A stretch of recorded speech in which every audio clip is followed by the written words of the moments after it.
Assalamualaikum warahmatullahi wabarakatuh. Perkenalkan, saya Ai Herawati, mahasiswa program studi S1 Manajemen. Di sini saya akan mempresentasikan mata kuliah Manajemen Risiko tentang studi kasus Governance Risk Management Complaint. Sini saya mengambil studi kasus kebangkrutan dari PT Jamu Cap Nyonya Menir. Latar belakang PT Jamu Cap Nyonya Menir yaitu PT Nyonya Menir didirikan oleh Nyonya Menir yang terlahir dengan nama Lau Ping Nyo. Jamu Jawa asli Cap Nyonya Menir memang sudah akrab di telinga masyarakat Indonesia. Perusahaan yang sudah berdiri sejak 1919 tersebut berpusat di Semarang, Jawa Tengah. Kemudian mendirikan perusahaan bernama Jamu Cap Potret Nyonya Menir. Pada tahun 1990-an, perusahaan mengalami perkembangan yang begitu pesat yang membawa nama Nyonya Menir kian melambung di dunia peracikan jamu tradisional. Jamu Nyonya Menir pun meraih penghargaan pada tahun 1984 dari Tin Soeharto. Penghargaan tersebut berupa Museum Jamu Nyonya Menir yang berlokasi di Jalan Raya Kaligawe, Semarang. Pada tahun 2015, jamu tersebut meluas hingga ke Taiwan setelah sebelumnya merambah Amerika Serikat, Malaysia, Brunei, Australia, dan Belanda. Kebangkrutan Cap Potret Nyonya Menir. Adapun kronologinya yaitu produsen jamu legendaris Nyonya Menir dinyatakan pailit oleh Pengadilan Negeri Semarang, Jawa Tengah. Keputusan pailit PT Nyonya Menir ditetapkan pada sidang 3 Agustus 2017. Keputusan pailit itu lantaran perusahaan jamu yang sudah berdiri sejak 1919 ini gagal membayar kewajiban utang kepada kreditur. Selain itu, sengketa perebutan kekuasaan oleh keluarga menjadi pemicu bangkrutnya perusahaan.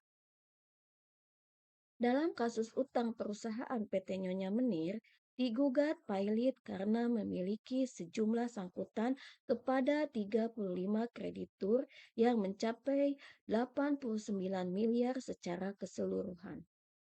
Pada tanggal 8 Juni 2015, Majelis Hakim Pengadilan Negeri Semarang yang dipimpin Dwi Arso Budi Santiarto menyatakan perjanjian perdamaian antara debitur dan ke-35 kreditur tentang penundaan kewajiban pembayaran utang pada tanggal 27 Mei 2015 telah sah.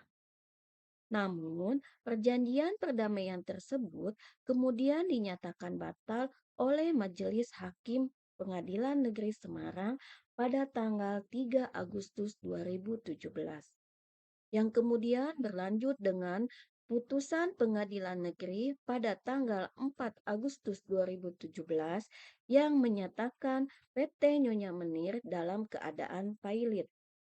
Perjanjian sebelumnya dibatalkan karena selama 60 hari masa perjanjian tersebut, 35 kreditur menilai PT Nyonya Menir tak sungguh-sungguh membayar utang, sehingga mereka meminta supaya perjanjian perdamaian dibatalkan. Namun, pada saat pangsa pasar berkembang, perusahaan Nyonya Menir juga mengalami krisis operasional, terutama pada tahun 1984 sampai tahun 2000. Media pernah mencatat beberapa kali terjadi masalah pekerja dan pemogokan buruh yang terjadi pada tahun 2000 sampai dengan 2001. Antara lain, penuntutan pembayaran THR, pemogokan kerja, masalah HAM, dan demonstrasi. Selain itu, terdapat juga sengketa perebutan kekuasaan antar generasi ketiga hingga ke meja hijau. Operasional perusahaan yang saat itu dipegang oleh kelima cucu Nyonya Menir akhirnya diambil alih oleh Charles Ong Sairang, salah satu cucu Nyonya Menir yang membeli warisan cucu lainnya untuk mengakhiri perebutan kekuasaan. Sejak perbaikan manajemen di bawah kepemimpinan Charles Sairang, tidak tercatat lagi masalah kepegawaian di perusahaan ini. Hingga akhirnya perusahaan menghadapi perkara utang terhadap ke-35 kreditur yang berujung perusahaan dinyatakan pailit. Analisis kasus dari PT Nyonya Menir. Dari wawancara yang dilakukan oleh wartawan Merdeka.com pada tanggal 5 Agustus, ekonom senior Institute for Development of Economics and Finance, Didik J. Rahbini, menjelaskan bagaimana suatu perusahaan dapat mengalami kebangkrutan meskipun telah lama beroperasi. Salah satunya yang terjadi pada perusahaan jamu PT Nyonya Menir. Dari permasalahan kebangkrutan PT Nyonya Menir, ada beberapa sumber risiko yang terjadi, di antaranya: satu, penyesuaian perubahan yang sangat cepat. Korporasi yang tidak dapat menyesuaikan dengan perubahan yang sangat cepat, menurut Didik, di Jepang dan di negara lain juga ribuan perusahaan pailit karena tidak mampu menyesuaikan diri.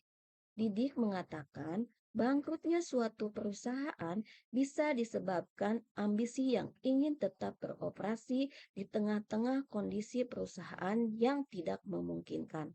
Sehingga apabila dipaksakan malah akan memicu membengkaknya utang. Kegagalan mengelola risiko, baik risiko sisi atas maupun risiko sisi bawah. Risiko sisi atas adalah ketidakmampuan perusahaan mengeksploitasi hal-hal baik atau kesempatan yang ada untuk penciptaan nilai perusahaan. Dalam hal ini, mereka sebenarnya sudah sempat memperoleh pasar di 3 benua dan 12 negara, tetapi gagal memanfaatkannya momentum sehingga tidak ada cerita lebih lanjut apapun dari pengembangan pasar tersebut. Risiko sisi bawah adalah ketidakmampuan perusahaan menangani potensi hal-hal buruk yang dihadapinya sehingga risiko tersebut menjadi masalah yang kemudian menggerus nilai perusahaan. Dalam hal ini, beberapa risiko sisi bawah yang kemudian menjadi masalah kronis organisasi adalah pemogokan kerja, demonstrasi HAM, dan penundaan pembayaran utang perusahaan. Selain menghadapi permasalahan operasional, pertikaian keluarga yang tidak kunjung reda membuat krisis operasional organisasi semakin memburuk. 3. Manajemen risiko dan tata kelola. Ketiadaan tata kelola yang baik menjadi risiko inheren yang sangat besar dan fundamental karena berpengaruh pada semua jenjang pengambilan keputusan dan aksi, mulai dari keputusan strategis sampai pada operasional. Keputusan strategis yang tidak GCG kerap mengedepankan bukan kepentingan terbaik organisasi, melainkan kepentingan individu pemegang saham yang bisa berbeda-beda antara pemegang saham satu dengan yang lain. Dengan banyaknya unsur keluarga dalam perusahaan dan dengan adanya ketidaktegasan pembagian peran dan tanggung jawab anggota keluarga yang terlibat, terjadilah kekarutan dalam proses bisnis operasional, mulai dari proses produksi, distribusi, dan penjualan perusahaan. Penanganan yang terlambat akibat dari tidak tertanganinya risiko strategis dan operasional di atas timbul berbagai permasalahan, baik permasalahan sidang pertikaian antar keluarga maupun permasalahan operasional yang berlarut-larut. Dengan adanya permasalahan yang terjadi, akhirnya salah satu cucu Nyonya Menir mengambil langkah perbaikan untuk menyelesaikan pertikaian keluarga dengan membeli warisan cucu lainnya untuk mengakhiri perebutan kekuasaan. Tetapi hal tersebut sudah terlambat karena risiko dan permasalahan yang terjadi sudah melebihi kemampuan dan kapasitas perusahaan yang akhirnya menurunkan kapabilitas perusahaan untuk tetap dapat menciptakan dan atau mempertahankan nilai mereka.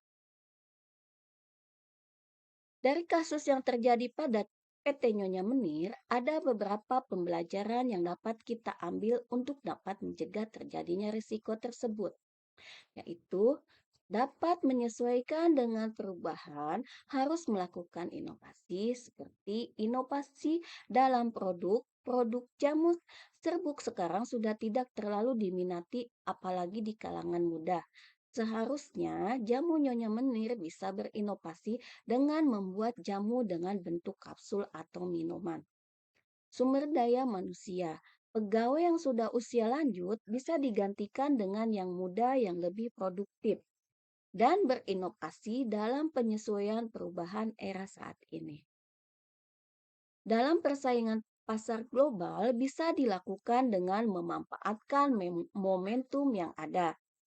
Ketika berhutang demi mendapatkan modal, artinya terdapat beberapa finansial yang meski ditanggung. Untuk itu, arus kas usaha harus lebih diperhatikan lagi. Tidak boleh berantakan. Pastikan membayar utang tersebut tepat waktu agar terbebas dari denda atau penalti. Kita juga harus menjaga hubungan baik dengan kreditur untuk mengantisipasi hal buruk yang akan terjadi. Untuk bisa bertahan di bisnis jamu, Perry menyebut para produsen dituntut bisa berubah dan menyesuaikan dengan perkembangan. Diperlukan passion dan konsistensi. Regenerasi juga diperlukan, baik dari sisi produk, tempat, dan cara menjual, serta komunikasi ke target pasar. Demikian presentasi dari saya. Mohon maaf apabila ada perkataan atau penulisan yang tidak berkenan. Terima kasih. Wassalamualaikum warahmatullahi wabarakatuh.